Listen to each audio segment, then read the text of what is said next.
Ora parli di una coalizione entre settore pubblico e privato, non necessariamente ma si pensa unicamente al progetto di un grande milionario maniera e Green Corridor. E sa che è un progetto tipo PPP.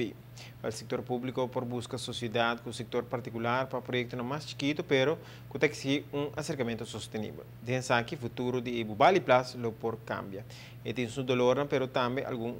facette di considerazione per un manejo nuovo di manejar a plaza aqui. Assim, a diretora de DOE explica de mês rondou.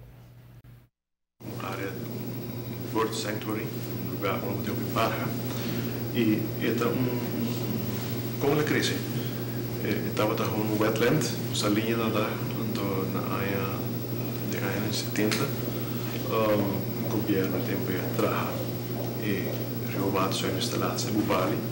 e agora é purificar a água não estava efluente, a purificada dessa linha. E se cresce o que está Bali Plus água, está man-made area, e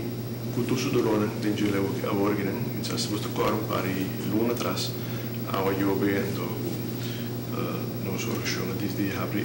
sluis para período,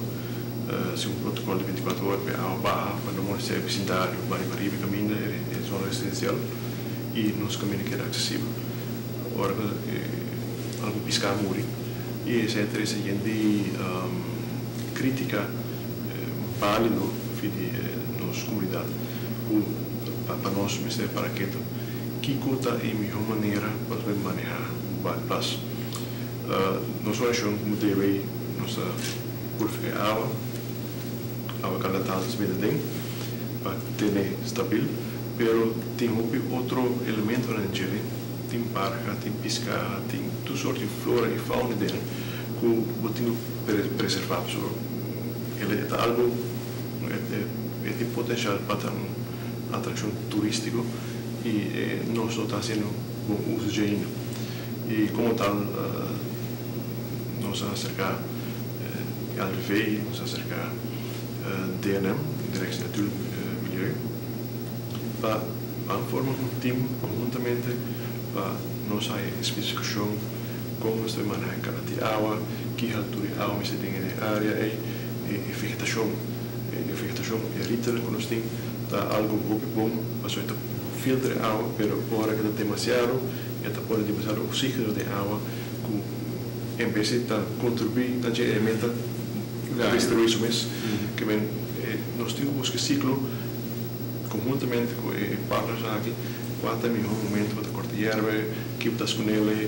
e rita aqui, por exemplo, nós está em discussão com o setor privado para ser um pouco grande, então nós usamos para LV, se você para isso comida para bestia, ou no setor privado, associado para composto e vamos usar ele na rua mesmo. Nos produtos no local, nós mesmos material que criamos na rua, podemos reusar na rua e assim tuna manutenção de Bubali Plus uma maneira mais estruturada, mas também mais sustentável no tempo, com qualidade sempre muito bom, e não trabalho tempo e não mais tempo, isso aí também e cria espaço no parque de gelo nosso local vai apreciar a boniteza que tem, mas também nos visitantes. Que certa é o projeto que nosso país está buscando partnership com o nosso departamento de governo e com o setor privado, conjuntamente com nós vai manejar o Bali Plus de maneira mais responsável.